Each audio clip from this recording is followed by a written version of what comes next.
Baik, terima kasih. Assalamualaikum warahmatullahi wabarakatuh. Salam sejahtera buat kita semua. Pertama-tama mari kita panjatkan puji dan syukur kehadirat Allah Subhanahu wa Ta'ala karena berkat rahmatnya kita diberi nikmat kesehatan, kesempatan, nikmat rezeki sehingga bisa hadir di kesempatan pada hari ini. Selawat dan salam tidak lupa kita sampaikan kepada junjungan kita Nabi besar Muhammad Sallallahu Alaihi Wasallam. Baik, yang terhormat notaris adalah membantu masyarakat penghadap klien guna penemuan hukum untuk memecahkan persoalan hukum konkret yang dihadapi. Sehingga begitu besarnya peran daripada notaris itu adalah guna menciptakan kepastian hukum dan juga memberikan perlindungan hukum. Kepada siapa? Kepada masyarakat, khususnya klien yang berkenan untuk berurusan dengan akta notaris. Kemudian apa yang dilakukan notaris? Yaitu melakukan perancangan, membuat akta, di mana dasar pembuatan akta ini adalah kepada hukum positif, yaitu Undang-Undang Jabatan Notaris. Ketika notaris membuat rancangan kontrak atau perjanjian terhadap akta yang akan dibuat, maka tentu dijelaskan, ditentukan inisiatif untuk penentuan, yaitu klausul isi daripada suatu kontrak terkait akta tersebut, di mana jika akta itu bersifat akta partage atau akta para pihak, itu melalui keinginan atau usulan daripada para pihak.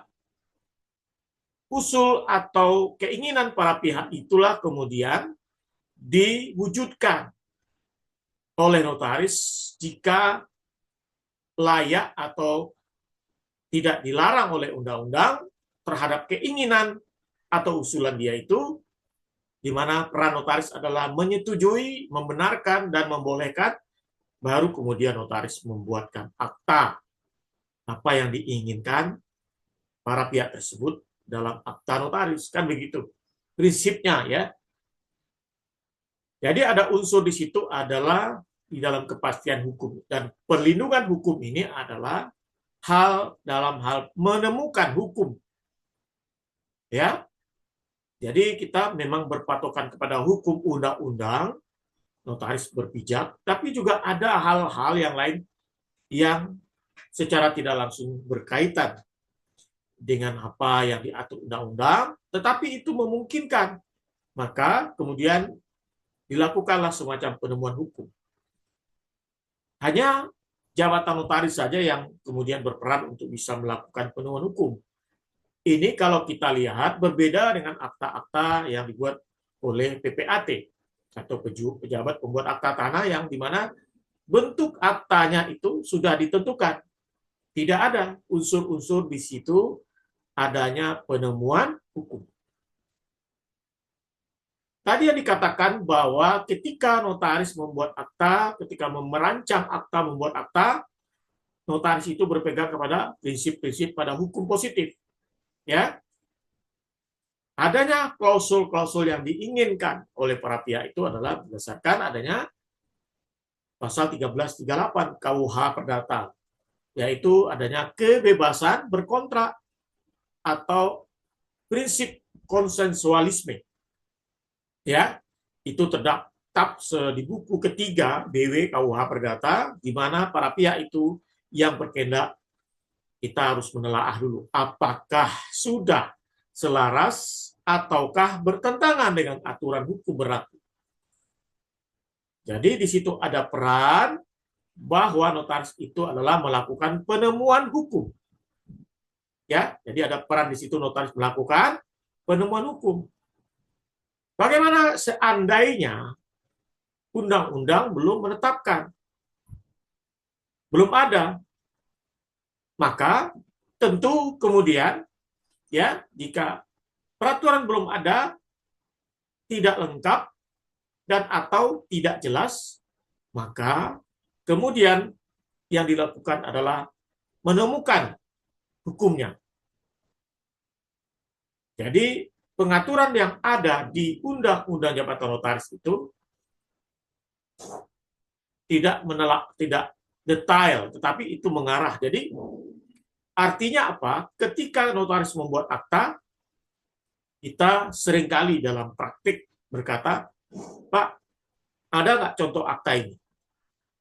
Padahal misalnya perjanjian kerjasama sarang burung walet. Ada nggak contoh akta itu, Pak? Tentu tidak semua notaris pernah membuat perjanjian kerjasama tentang sarang burung walet.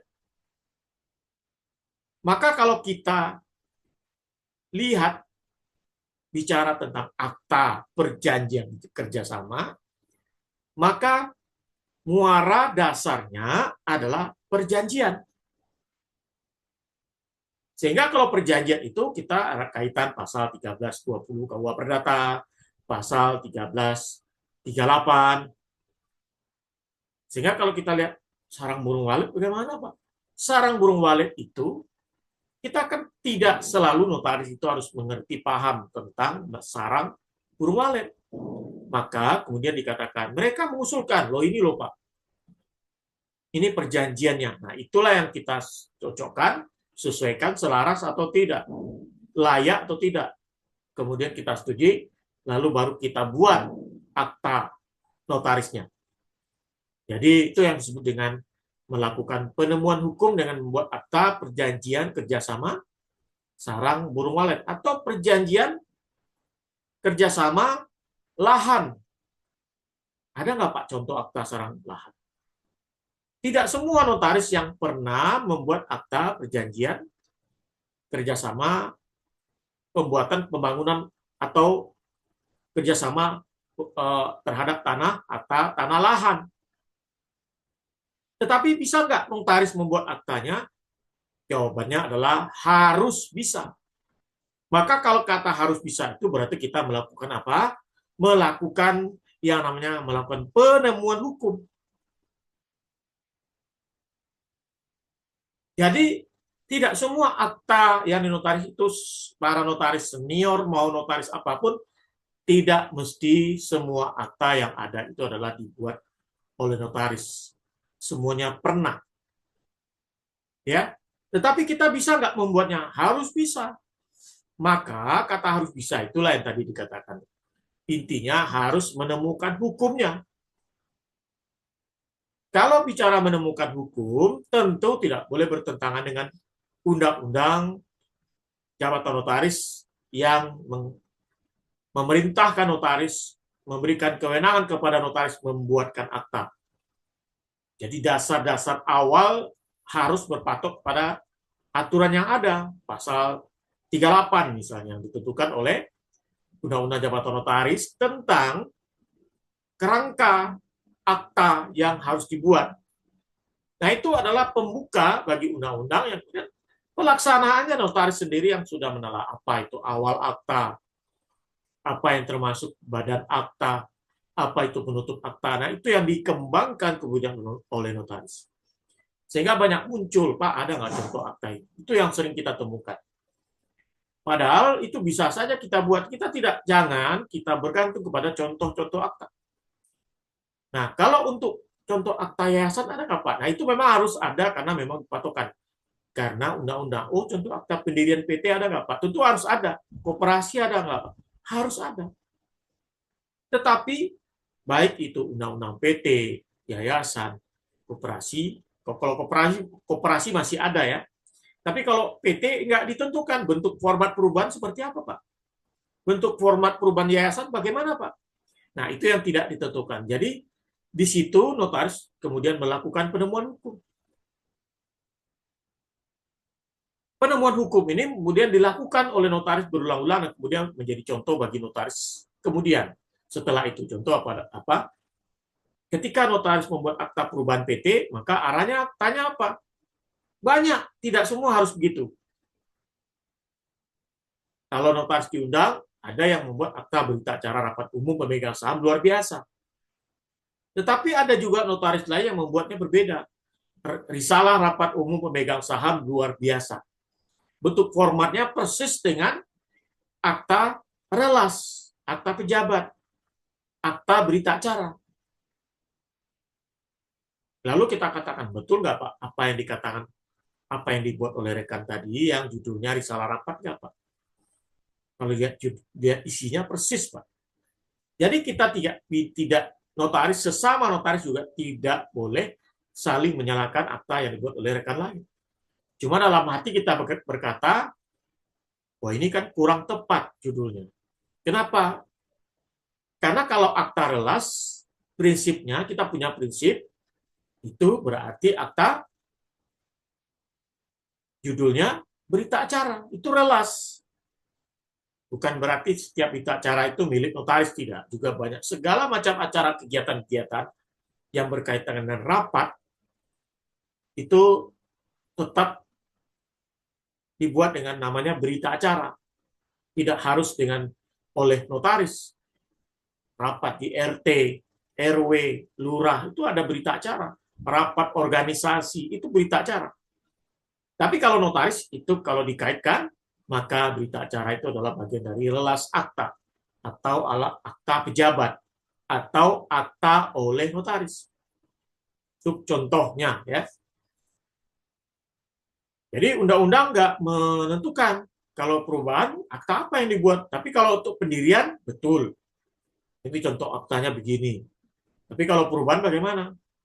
Makanya kalau pembina mengadakan rapat, contoh aktanya kita samakan dengan apa. Jadi hukum kebiasaan. Dan itulah yang juga termasuk kepada penemuan hukum tadi. Berita acara rapat pembina yayasan. Ada juga sebagian teman-teman notaris membuat perubahan akta notaris. Perubahan akta yayasan. Ada yang begitu membuatnya.